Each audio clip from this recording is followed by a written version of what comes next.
Corona के खिलाफ जारी जंग में वैक्सीनेशन का तीसरा चरण 1 मई से शुरू होगा, लेकिन राजस्थान और महाराष्ट्र में ऐसा नहीं हो पाएगा। दरअसल राजस्थान सरकार का कहना है कि उनके यहाँ 15 मई से ही 18 से अधिक उम्र वाले लोगों को वैक्सीन लगाने की प्रक्रिया शुरू होगी। वहीं महाराष्ट्र की ओर से भी साफ कर दिया गया है कि 1 मई से वैक्सीनेशन का नया चरण शुरू नहीं होगा। देश भर में कोरोना के मामले बेकाबू होते नजर आ रहे हैं। भारत में कोरोना वायरस संक्रमण के बढ़ते मामलों के बीच Indian Council of Medical Research यानी आईसीएमआर ने बड़ा कदम उठाया। आईसीएमआर ने 6 अलग अलग टेस्टिंग के तरीकों को भारत में अनुमति दी है। रिपोर्ट्स में दावा किया जा रहा है कि जिन 6 किट को आईसीएमआर की तरफ से मंजूरी मिली है, उन्हें वैलिडेशन की जरूरत नहीं होगी।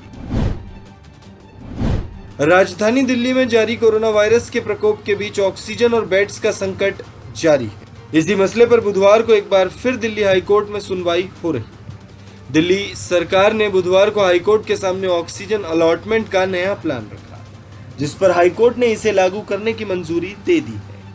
हाईकोर्ट ने अदालत में सुनवाई के दौरान बत्रा अस्पताल से अपील की है कि उन्हें कोविड से नॉन कोविड अस्पताल बनने की परमिशन दी जाए। हम मरीज का लोड नहीं संभाल पा रहे हैं, लेकिन हाईकोर्ट ने कहा कि ऐसा नहीं हो सकता। भारत में रोजाना सामने आने वाले कोरोना के मामले बढ़ते जा रहे हैं। पिछले 24 घंटे में 3,60,000 नए मरीज सामने आए। इस बीच अमेरिका में मिशिगन यूनिवर्सिटी में महामारी विशेषज्ञ भ्रामर मुखर्जी ने कोरोना की स्थिति को लेकर भारत को आगाह किया है। उनका कहना है कि मध्य मई के दौरान रोजाना 8 से 10 लाख केस सामने आ सकते हैं। उन्होंने आशंका जताई कि 23 मई के आसपास रोजाना 4,500 लोग कोरोना से जान गंवा सकते हैं। 5 राज्यों के विधानसभा चुनाव की मतगणना के लिए चुनाव आयोग ने विस्तृत गाइडलाइंस तैयार करके संबंधित राज्यों को भेजा। गाइडलाइंस के मुताबिक उम्मीदवार या एजेंट को मतगणना से पहले कोरोना वायरस संक्रमण की RT-PCR नेगेटिव रिपोर्ट या टीकाकरण के दोनों खुराक की स्थिति में ही जाने की इजाजत होगी। इसके साथ ही आयोग ने कहा है कि मतगणना केंद्र के बाहर लोगों का हुजूम नहीं जुटेगा। मतगणना के दिन उम्मीदवार और एजेंट के लिए PPE किट उपलब्ध कराया जाएगा। साथ ही gloves, mask, sanitiser, face shield भी मतगणना से जुड़े लोगों और सुरक्षा कर्मियों को मुहैया कराया जाएगा। कांग्रेस महासचिव प्रियंका गांधी ने भी भावुक होकर देशवासियों के नाम एक पत्र लिखा है। प्रियंका गांधी ने केंद्र सरकार पर कोरोना महामारी से निपटने को लेकर लोगों को निराश करने का आरोप लगाया। प्रियंका गांधी ने मंगलवार को कहा कि संकट के इस दौर में लोगों को एक दूसरे के साथ खड़े रहना चाहिए और पूरा सहयोग करना चाहिए। प्रियंका ने कहा कि पूरे देश में लोग ऑक्सीजन, चिकित्सा सेवा और जीवन रक्षक दवाओं की एक-एक खुराक के लिए संघर्ष कर रहे हैं। कोरोना गाइडलाइंस के उल्लंघन के आरोप में कलाकार जिमी शेरगिल को बुधवार को पंजाब के लुधियाना में गिरफ्तार किया गया। इससे पहले मंगलवार को फिल्म की शूटिंग करने के आरोप में उनका चालान किया गया था। आरोप है कि अदाकार जिमी शेरगिल की शूटिंग के दौरान सोशल डिस्टेंसिंग के साथ साथ अन्य नियमों की जमकर धज्जियां उड़ाई गई। जेल में बंद पत्रकार सिद्दीक कप्पन को लेकर देश की बड़ी अदालत सुप्रीम कोर्ट में सुनवाई हुई।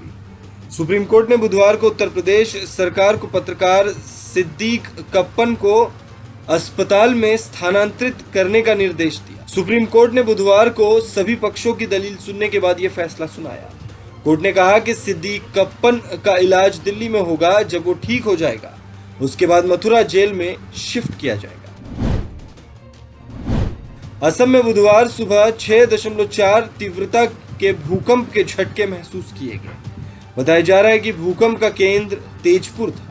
इसके झटके पूरे असम राज्य से लेकर बिहार और उत्तर बंगाल तक महसूस किए गए। झटके इतने तेज थे कि सड़कों में दरार आ गई, इमारत झुक गई। प्रधानमंत्री नरेंद्र मोदी ने राज्य के मुख्यमंत्री सर्बानंद सोनोवाल से हालात पर चर्चा की है। साथ ही राज्य को केंद्र की तरफ से मदद का वादा दिया गया है। सप्ताह के तीसरे दिन घरेलू शेयर बाजार में जबरदस्त रौनक देखने को मिली। बुधवार को बाजार में सुबह से ही बढ़त के साथ कारोबार हुआ। कोरोना संकट के बावजूद निवेशकों ने जमकर खरीदारी की है।